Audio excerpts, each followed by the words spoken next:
Now, it's my great pleasure, not only as a professional, but as an avid viewer of every episode of the television program, The Little Couple, to introduce Bill Klein, the co-star with his terrific family of that show. Although I personally think, sorry Bill, that Will and Zoe steal the show. If you've seen it, you know of what I speak. Bill is an entrepreneur with a number of successful ventures, including Can Do Enterprises, through which he and his wife, Dr. Jennifer Arnold, work to support anti-bullying initiatives. Dr. Arnold, by the way, is also a neonatologist and the medical director of the Stimulation Center at Texas Children's Hospital. Bill, however, is the one responsible for technology use in their house. And he is going to share some of his family's experiences with technology and kick off the symposium with a family perspective. So please welcome Bill.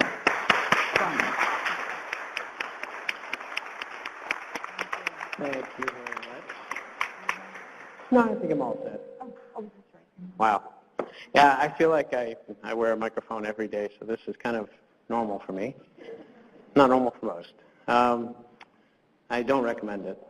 You can't say anything without getting into trouble, especially if you're the husband. All right. Let me see. We're seemingly well into my presentation. So we're going to try and go back just a drop here. All right, it wasn't me. Help me, Nolan.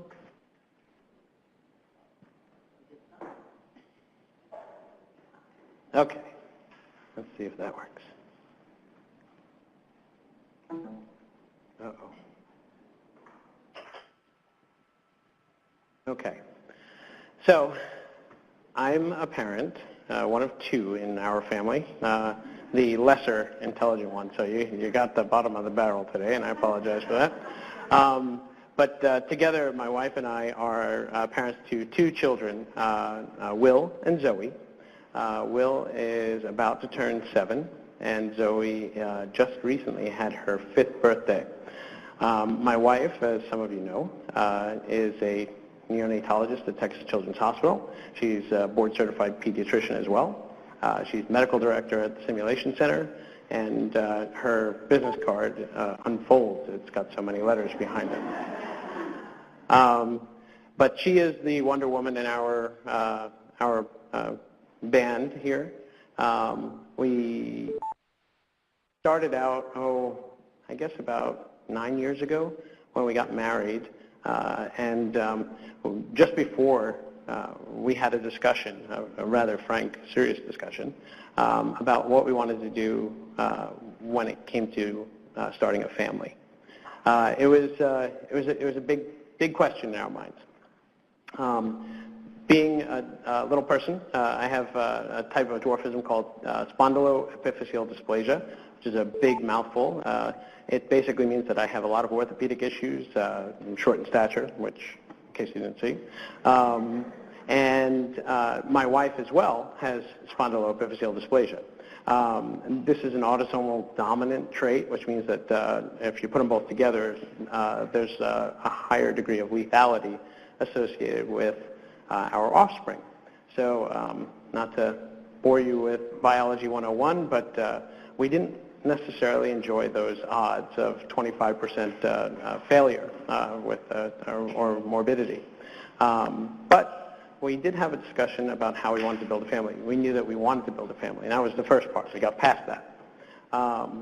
So we arrived at the point where we said, well, we want to incorporate adoption into our family, so we need to do something there. We don't want to hurt my wife, who's a bit smaller than me, by carrying a baby, so why don't we do some genetic testing, we'll do some embryo creation in a laboratory, and then if we're successful, we can transfer those embryos to a surrogate and try and start a family that way as well. So about 9 years ago, I can't believe it's that long, we put our names on a list, on 2 lists actually. One with LPA, Little People of America. It's a support group for people with short stature. There's a coordinator that works with members that are interested in becoming prospective adoptive parents. So we put our names on that list. I think we were number 33 at the time. And then we got married, and then we found this website a few months later called rainbowkids.com. Rainbowkids.com works to connect prospective adoptive parents with kids from all around the globe that have different types of special needs, moderate or mild. And you can pick your flavor of issues that they might be coping with. And for us, we felt that because of our skeletal dysplasias, that we were most appropriately engineered to raise children that also had dwarfism. So we put our names on that list. And we waited a good amount of time. We waited a really long time, about 5 years. In the meantime, we were working on having a baby through surrogacy. We failed a couple of times. We had some miscarriages, and we were starting to get a little depressed. And that happens. You know, we had our surrogate was bummed out about our second miscarriage. My wife, of course, was a little bit more pragmatic about it, but she was still torn to pieces. And me, I was somewhere in between. I didn't know where to be. I was the guy, so I don't know what my emotions are. I don't have control. So we went through that evolution, and we started to think that this might be life without, kids in it. And you can go sit.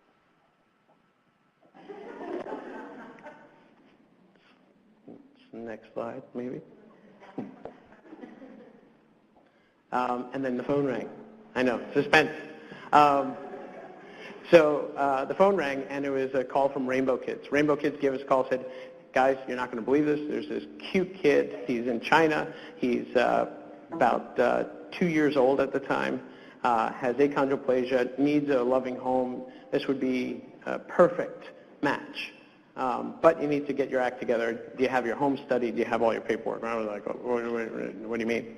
So I ran out the door, and then I came back and said, okay, I'll wait until tomorrow because it's 9 o'clock at night. And we were super excited. We started the process. We went through that process of collecting all of our paperwork, calling all of our family members and saying, hey, can we do background checks on you? And the government's really interested in what you do for a living. And we got permission. We got all of our paperwork, and we had it all assembled. We stapled it and sent it off to China. And then within days, we got another phone call.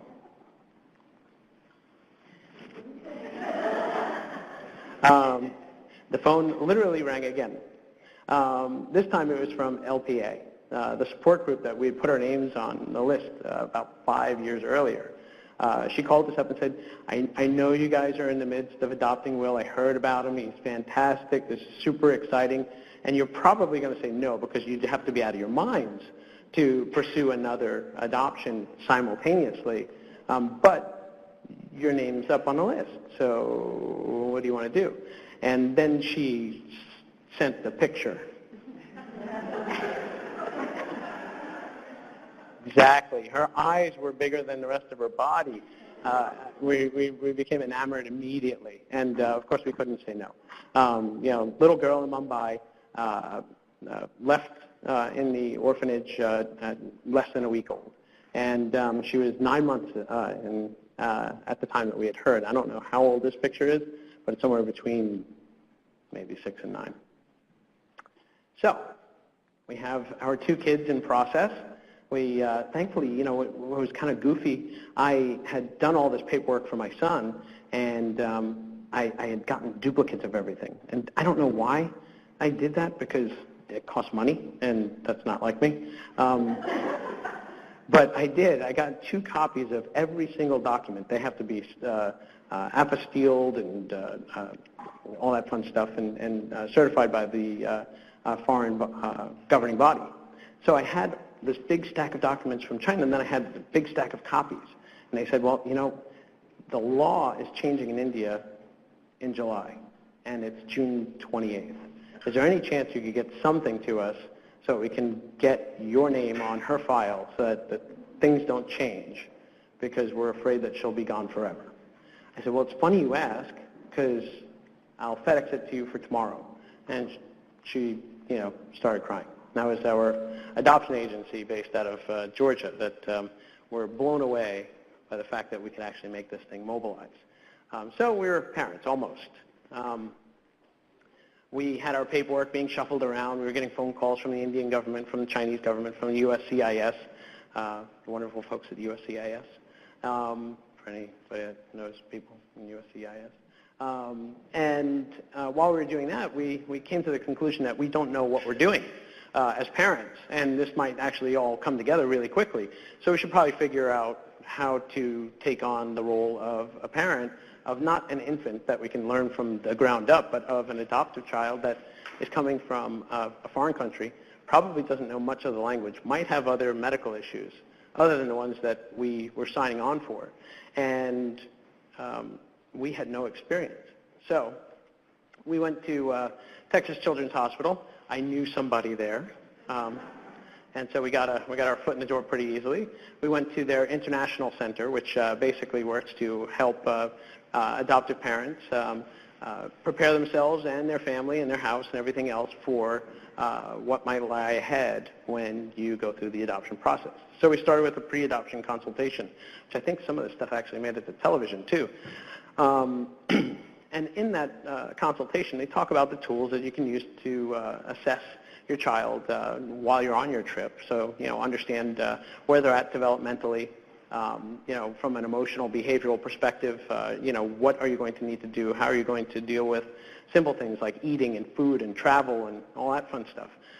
They also talk to you about the psychological issues related to institutionalization, which for my son in Hohat, it was hundreds of kids that were up for adoption. And for my daughter in India, she was in an orphanage that was on Jail Road. Used to be a jail, and it was also a women's shelter for women that were abused in Mumbai. So to say that they might have some challenges related to their institutionalization probably doesn't say enough. As far as the post-adoption stuff, looking at the laboratory results, checking to make sure that things like titers were actually there, that the vaccinations that were provided were not just saline. Things like that we needed to go through. We had to have a developmental psychologist take a look at both kids to see how they were from a psychological perspective and see what we could do to encourage them and foster their growth. But of course, we also use Google. We Googled a lot, like everybody does. One of the things that we wanted to do before we went to China was figure out what aids we might be able to bring along. Number one, because I heard that a lot of kids need something in front of them to keep themselves occupied when you're on a 12-hour flight home from Beijing. And so that was some of the impetus for finding things to engage William. But we also wanted to figure out what we could bring with us that might bridge the gap between the two of us. He didn't speak any English. We didn't know what he understood, English or Mandarin. And so we downloaded a couple of apps after trial and error. I got to play with some kids' apps, things like ABC Mouse and Endless Alphabet, and some writing tools that were fun little apps that we could play with that didn't have ads popping up every 3 seconds, and seemed kind of engaging for a 38-year-old, so probably will occupy him. But I'm just a big kid, so I kind of maybe some transference there. But when we first brought Will home, he had just had his third birthday. We had him for 2 weeks after his third birthday as his gotcha day. He was born in Inner Mongolia, in Hohat. His first 8 months of life, he was in a big institution. So he was one of hundreds of kids, as I mentioned before, and he was not very well cared for. In fact, it appears that he contracted bacterial meningitis while he was in the orphanage in Hohat, which is an 8-hour drive from Beijing, which is where he wound up being shipped off to. Somehow, my son persevered, survived an 8-hour ride, and made it to the hospital in Beijing. They did a spinal tap. They saw multiple cultures, and what that basically means is my wife started to wonder whether or not the doctors in China were as good as the ones at Texas Children's.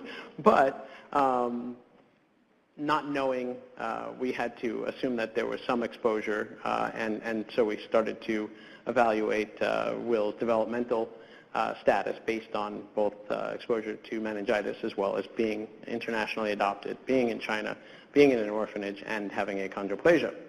But luckily, he was moved to an institution that could care for him after moving to Beijing. There was a foster care facility that took him in. They specialized in caring for kids with special needs.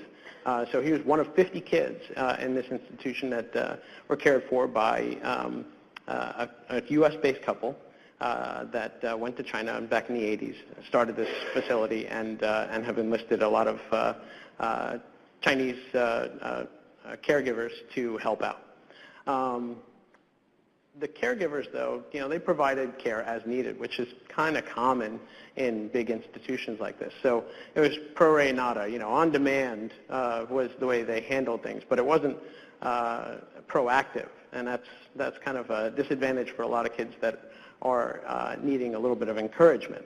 And so we could see that this was where a child that was left in the corner of a playroom would be left in the corner of a playroom for as long as it was convenient for the caregiver that was responsible for that child. So that was kind of where we saw Will's developmental status when we got him. The fact that he has achondroplasia does add to the complication of understanding his development. So achondroplasia occurs in 1 in every 25,000 live births. That's like a general figure. I've seen like 15,000, 40,000. I'm not absolutely sure on that, but I averaged them out. So it happens about 1 every 25,000. It's caused by mutation in the FGFR3 gene. It impacts your skeletal system. It impacts your muscular development. And because your midface is smaller, you have some issues with respect to drainage of your ears. Your eustachian tubes are more lateral. And so ear infections are prevalent in achondroplasia. This all adds up to, of course, the potential for developmental delays. Short stature, of course, we're familiar with exclusion and bullying and all that fun stuff. I witnessed it in my son's foster care facility. He was getting pushed around, toys taken away from him. And as an outsider, as a U.S. citizen in China, I was afraid to do too much until I could actually say he's my son and now I need to protect him because he was still in the care of the foster care facility. It was a very painful day. It did end on a happy note, but it was tough to see some of those things at such a young age.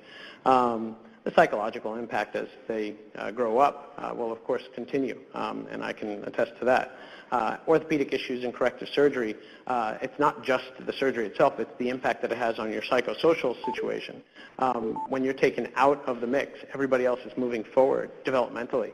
And so at an early age, up until secondary school and even college, or when my wife got her hips replaced during residency in Pittsburgh, it does have an impact on your ability to keep up with your friends, with your classmates, and the classwork.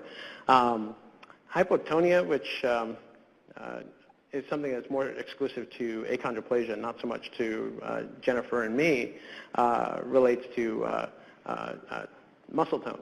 And so the resting muscle tone is less, and therefore gross and fine motor skills are also developmentally behind. And that's just because of achondroplasia. We haven't gotten into the other stuff yet, but we're going to. So with Zoe, when we got her, she had just turned 2. She was born in Mumbai. We got a chance to go there to pick her up. We found out about Zoe when she was just 9 months old.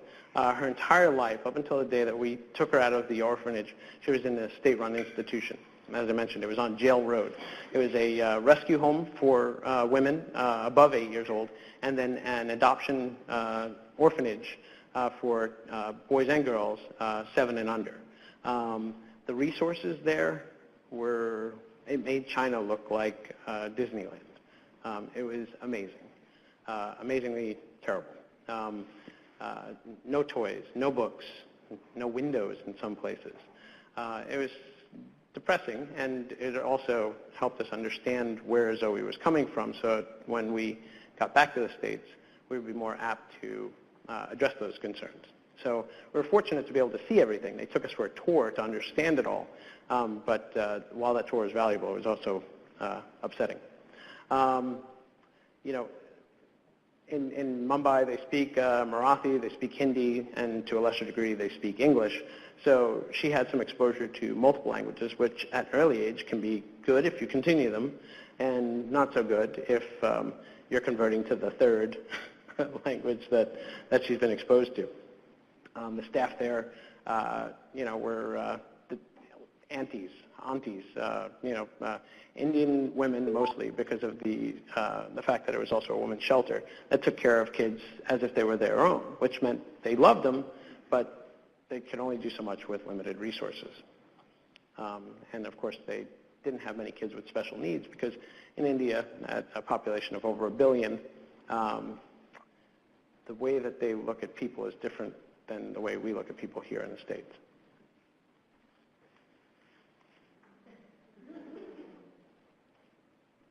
So, due to Zoe's size, she was underweight and shorter than the average little person. I mean, significantly. 2.5 standard deviations for the statistical geeks in the audience, below that of an average woman with achondroplasia at 2 years old.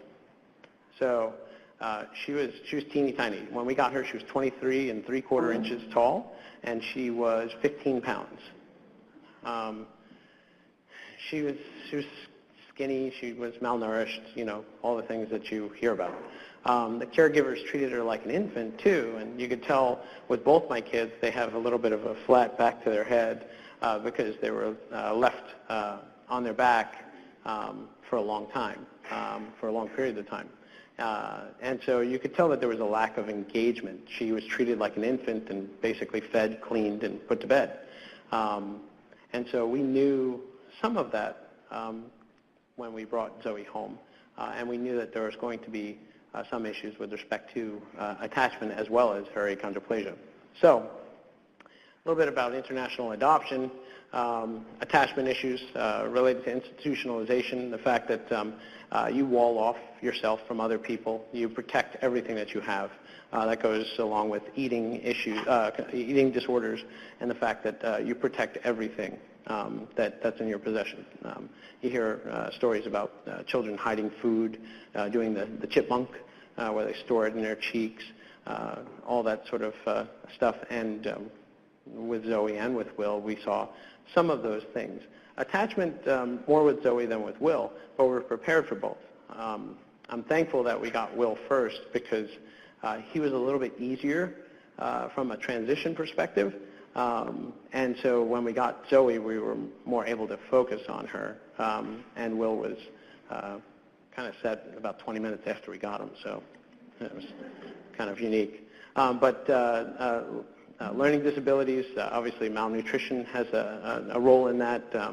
Interactivity, engagement, all that fun stuff kind of comes into play with international adoption. So, Yeah. finally, my amazing segue into why I'm here. Introducing technology. So, you know, the biggest concern that we had was, well, you know, we're not experienced parents. We don't have a syllabus. We don't have, you know, a set of directions on how to deal with some of the things that we might run into. So we tried to prepare ourselves the best we could by seeing those professionals. And we also took a look at technology, hoping that some people like yourselves have created programs and have influenced people to create programs that my children can use to help them accelerate the catch-up of the gap that now exists between you know, a child that's coming home that's 4 years old from China and a child that he's going to meet in his classroom next fall. Yeah. So when we got Will, we started with him. He was our guinea pig. We gave him an iPad before we could show him how. He swiped the unlock button, and I was like, he's a genius. That's it. We're done. And it was in the hotel room. We had him for an hour and a half. Like, we hung out, we looked at some cars, he went upstairs, used the restroom, played with the iPad. We were done. I was like, that's like me. I couldn't have created a kid genetically that was more like me. And so, he found the apps, and he started touching things. And even though he didn't really understand what he was doing, it was interesting to see that he was completely engaged in the process. He was playing with his app, and we had this big Fisher-Price thing in an effort, a fruitless effort, to protect my precious iPad. That thing was broken in half in another 30 seconds and on the floor. So we did introduce an interactive alphabet application called Endless Alphabet, which was, if you guys have ever seen it, it's fantastic for kids that have virtually no experience with the English language, like William. You put your finger on a big jumble of letters that are scattered everywhere, and you drag it to the appropriate spot in a word, which is just kind of highlighted but grayed out. And as you drag the letter over to the word, the letter comes alive and starts making sounds similar to the way the letter is supposed to sound. So it was this great engaging process that will, you could hear him laughing, giggling. He made like the letter was eating his finger and, shout ouch and fun stuff like that. But it became a great resource for him because he started to learn his alphabet really quickly, quicker than we had expected. But it also helped us to identify some of the concerns that we were having with respect to developmental delays related to speech and language. So we took him to a speech therapist, to a speech pathologist, and they did an evaluation. They found a few things that we needed to address. Initial consonant deletion was one of them. That was a fun one because he would say ood when he was hungry, and nobody understood except for mom and dad what he was trying to say. There were other pathologies that were combined with this one that made it very difficult for the pathologist to kind of get through it first. But through perseverance, through interactive apps, and through marrying some of the lessons that they were doing in the classroom with the technology that we had at home to help reinforce it, he started to overcome those deficits to the point where now he's gone from 2 days a week to 1 day a week in speech. He speaks more eloquently. He corrects his sister when she doesn't say something properly. He corrects me when I don't say something properly. He doesn't correct mom. I don't know what the deal is there. We discovered also an app called ABC Mouse. And this one has games, puzzles, lessons, all sorts of fun stuff that you can utilize to help with your kids' developmental delays and trying to bridge that gap. It was kind of interesting because it has a reward system in it that my kids all appreciate. And so utilizing ABC Mouse became kind of a religion around the household. The ability to track your progress, to gain rewards, and keep the kids engaged was the most important part. The byproduct of that engagement wound up being an acceleration in their development. And so we continue to encourage both of them to utilize those apps as well as some others with respect to writing and fun stuff to continue down that path. So after seeing the progress that Will made, we explored other products. This is something called Osmo Tangram. I don't know if I'm pronouncing that right, but it's cool. You set up your iPad, and you get a bunch of blocks, and you get to move them into the same position that's shown on the screen. And it allows you to understand spatial arrangement and some out-of-the-box sort of thinking. So, we got that product, and it helped with Will's motor skill development as well as with Zoe's. So in taking a look at that, as well as with the other specific assistive devices and technologies that were more tangential to education.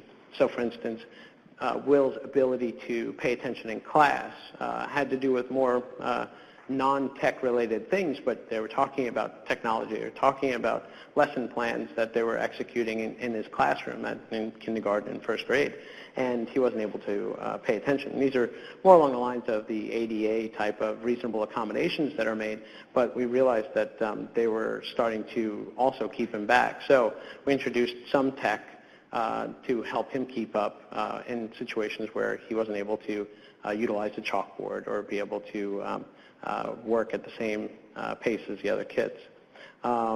So we started to employ all these other types of devices, and we became more and more aware of the fact that employing these things brought value to their development. So present day Will, he's got a laptop. He's rocking Lenovo.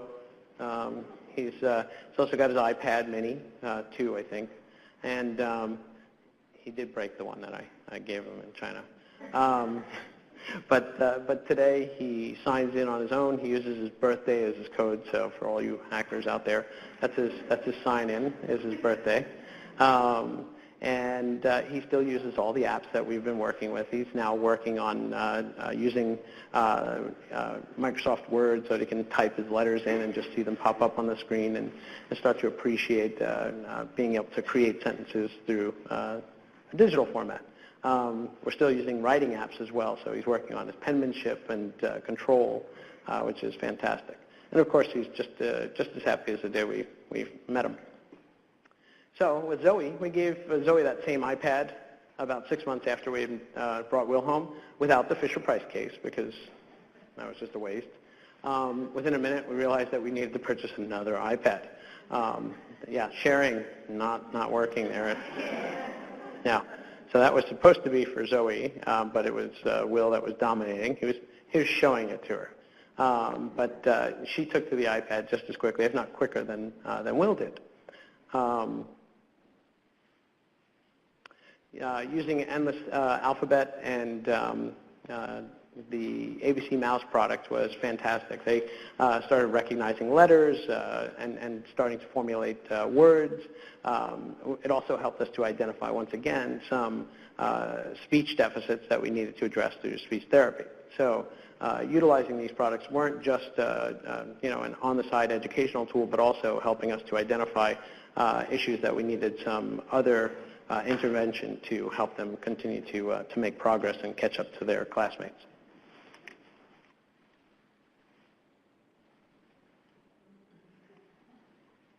All right, that's it. So she loved ABC Mouse. She loved interacting with the animals. There's a part of the ABC Mouse app. It's got like a farm and a safari thing. She was on a plane and she had the earphones on and she couldn't tell how loud her voice was, but everybody else could. Yeah. And so yeah, she was showing me what she was using there, kind of hysterical. She would touch the giraffe and you'd just hear her shout, "Giraffe!" And everybody else knew what she was looking at. But anyway, we use Osmo with her as well. It helped with her motor skills and understanding spatial arrangement, which was great. It helps her to write on my walls really well. She's also a photographer in making. That middle picture there is actually a selfie. Yep. And she can hack anybody's phone. She doesn't care whether you're rocking a Samsung or it's an iPhone, iPad, whatever. All of a sudden, there'll be 50 pictures on your phone that you didn't know she took. And not all of them are flattering, but normally in frame. But for Zoe, independence was, of course, the thing that we wanted to key in on. We wanted to make sure that she felt comfortable, that she felt secure, and she was able to do the things that she wanted to do. So enabling her to have a voice turned out to be the most important thing. And when people pat a little person on the head, most little people don't like it, especially when you're 42, by the way. But when you're 5, it's not much more well received.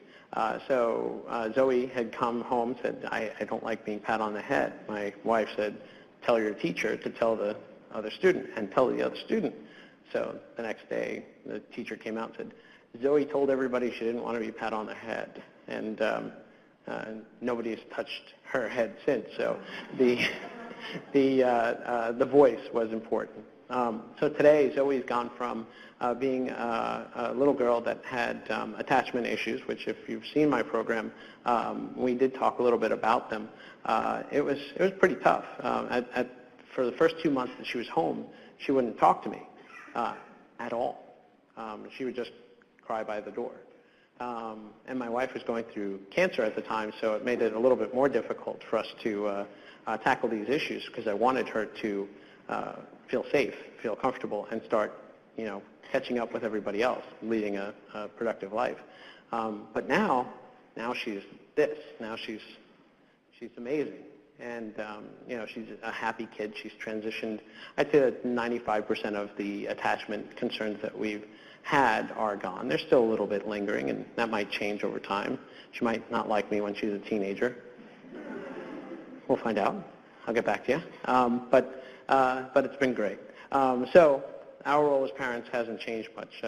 Technology has been a tremendous help to us. We've enjoyed the luxury of living in a digital age because we didn't have all the answers in our pocket or on a piece of loose leaf, and having an app to download certainly helped us bridge that gap. But it's our duty to supervise our children's use of technology. We try to do that. It's not just give them the iPad and run away. We try to encourage them to use it for good, not evil. And so we've worked on that. And so right now we're at a good place. And my kids are speaking. They're interactive.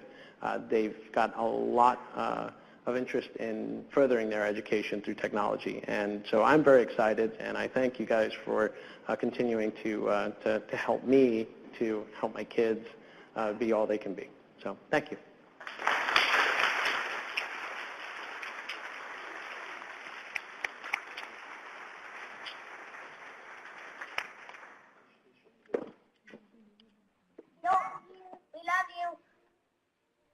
Bye-bye.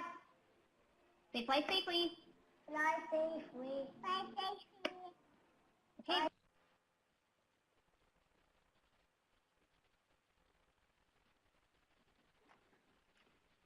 Okay, thank you so much, Bill. Bill will be joining Sumistrat later on the Family Perspective panel.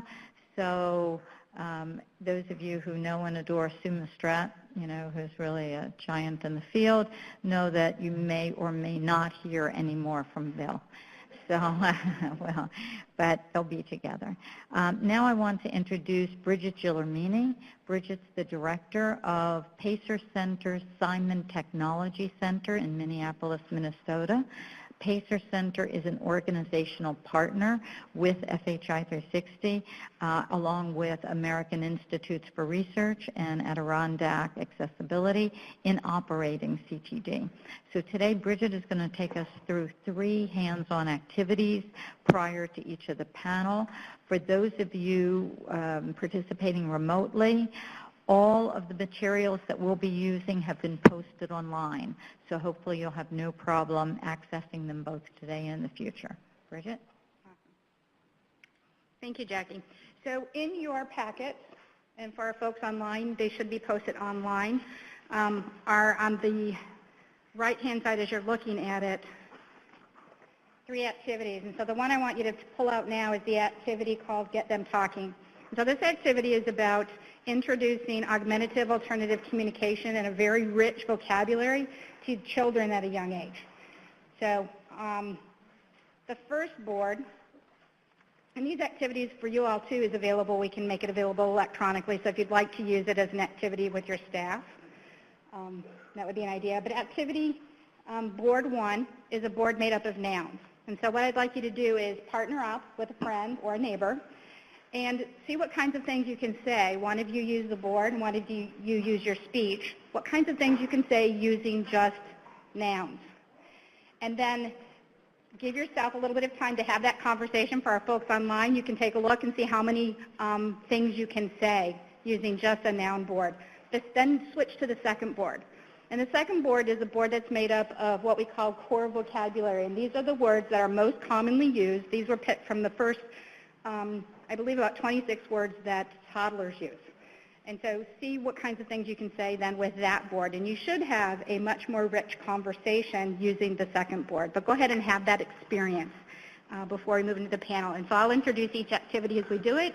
Have fun.